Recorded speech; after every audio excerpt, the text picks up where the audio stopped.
Hello everyone and welcome back to another video. So today we're going to talk about Death of Hope. Mark, who is the lead chap on this project, has sent me some information and some awesome screenshots. You've probably seen the Ultramarine in the background now, which looks like a complete badass. The level of detail makes me cry, and I actually feel sorry for Mark because he just puts endless hours into this. He must just be sat at his desk just for hours upon hours just doing this kind of stuff. So all the images in the video that you're going to be seeing today are from the Death of Hope prologue. So the prologue begins 3 hours after the word bearers have arrived on the Ultramarines planet. Again, we don't know what planet this is. I don't know what it is. I'm as much as in the dark as you on what planet everyone's purging themselves on. It says the prologue will give us an insight into who is involved in the conflict other than the Ultramarine World Eaters and the Word Bearers. Now, we do know that there is one Imperial fish chap on the planet, and that is played by me, well, voice acted by me, which I think is pretty awesome. Mark asked me to do it because he knows I'm a massive Imperial Fist fanboy. I personally don't know if there's going to be any more Imperial Fists there. I think it would be awesome if they had like a little squad of Imperial Fists just helping out, fortifying, and doing all that kind of awesome Imperial Fist stuff. He goes on to say that the details with each model will be consistent throughout. So as you're seeing now in the background, we switched to a World Eater. We just had that fancy Ultramarine and he looked fantastic. And this World Eater, again, looks absolutely amazing. If you go back to the trailer which was first put out and you compare the models to what models we have now, you can see that there's just like 1,000% improvement. Like all the detail, just look at this guy's chest, like all the pipes, the little World Eater symbols, his helmet, just everything about this just screams high level quality, and that is why Mark at the moment is just like outshining every other project that I'm looking on, because he's got that detail and that depth which you would expect to see when it comes to Space Marine. Just look at this again. Look, this is another screenshot he sent me. Again, another Ultramarine. But just look at the detail. Just look at the helmet. Just look at like all the inscription on the helmet and everything like that. You can see a couple of Space Marines in the background, some Ultramarines and stuff. You can't really see the details on them. But just pause the video for a second and just take in that high quality of detail just on this one model. This is going to be throughout the whole of the project, so it's not just like a one-off badass character.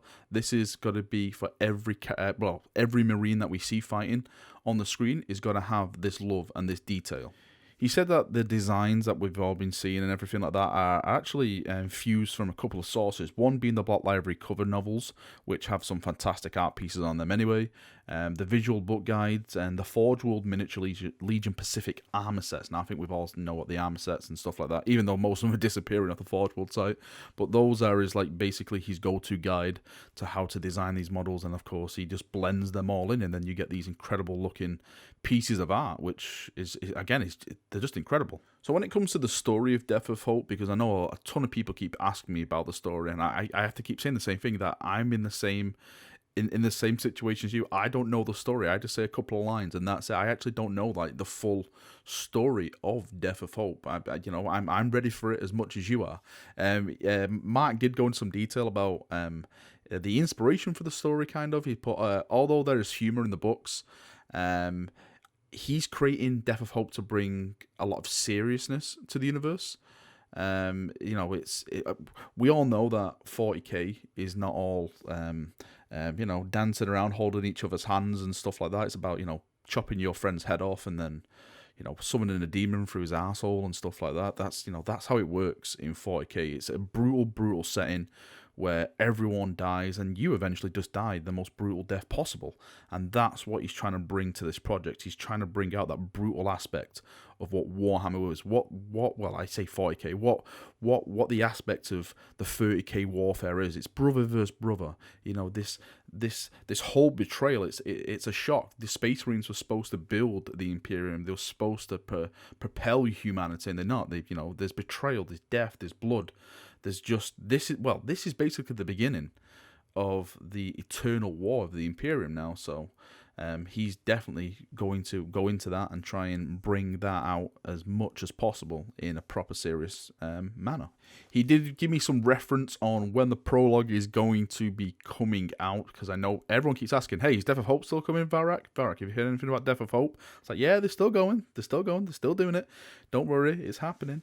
He put the date of the release, is still unknown, of course, but he said he's definitely going to have a ballpark figure between Christmas and April of 2019, because of course he's got his own personal life. It's not like he's just sat at home and he's doing this full time. I know Mark, and I know he's into game development as his career.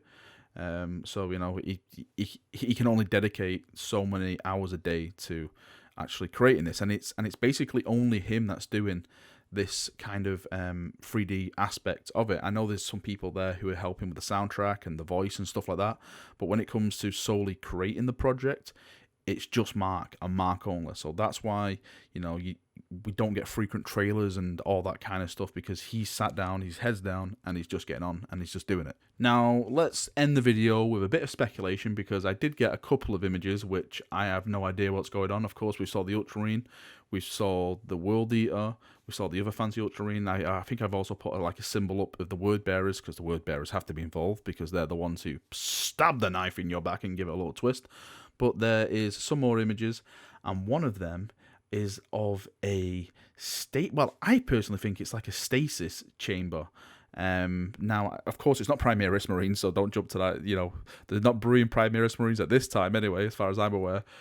So I don't know what this is involved with. Are Marines put in stasis? I thought it's only like the only really injured Marines that basically get put in stasis, but while they're transferring to like dreadnoughts and stuff like that. Maybe that's just me, but it is interesting to see what is in there. Maybe this is not a loyalist, and this is something to do with heretics or something. And then they've got something frozen in there, you know, ready to come out and rip everyone's throats out and stuff like that. Maybe that's what's going to be happening. Now, a theory that I do have is that this is on some kind of a ship, because as you've seen with the images in the background, it looks very shippy, if that's a word.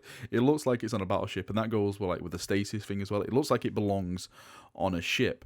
Now, one of the things I think why it's on a ship is because of this image right here, which he sent, which is an Ultramarine, and he stood next to a word bearer. Of course, this is a prologue, so the betrayal hasn't happened yet. So I think that the word bearer fleet has come into orbit. They're doing whatever they're doing, and the Ultramarines have gone over as like, you know, like a greeting party or something like that, because there's a word bearer symbol like mounted on the wall in the background. So I think that Ultramarine has gone over to like greet them and, you know, shake hands and do all that brotherly stuff, and then the betrayal happens on that ship. So that's why I think the stasis chamber may be holding some kind of like heretical demon, or, you know, something bad anyway, and they unleash it, and the Ultramarines are probably all killed off one by one on the ship. Maybe they escape the ship, and they're the ones that, you know, try and break the news that the word bearers are all bad.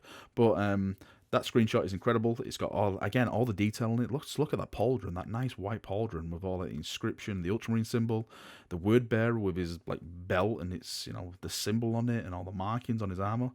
Absolutely fantastic, incredible. Mark, you're doing an amazing job, mate. Alright, chaps, that is me done for another video. I hope you've enjoyed it. I hope I've passed on some information. Please go and check out the Death of Hope Facebook group. They've also got a YouTube channel. Links are below in the description. I've also pinned them to the top of the YouTube comments. If you've got any questions here, post them on the video. Hopefully Mark might pop over and try and answer some and all that kind of awesome stuff if he's got time, because he's probably doing more Death of Hope stuff, so get back to work, Mark. But thank you, dude, for sending me all this information, all the images and everything like that. I just can't wait. I just cannot wait just to watch it all, because I think it's going to be absolutely amazing. Thank you for watching, and I'll see you all very, very soon. See you now, and bye-bye.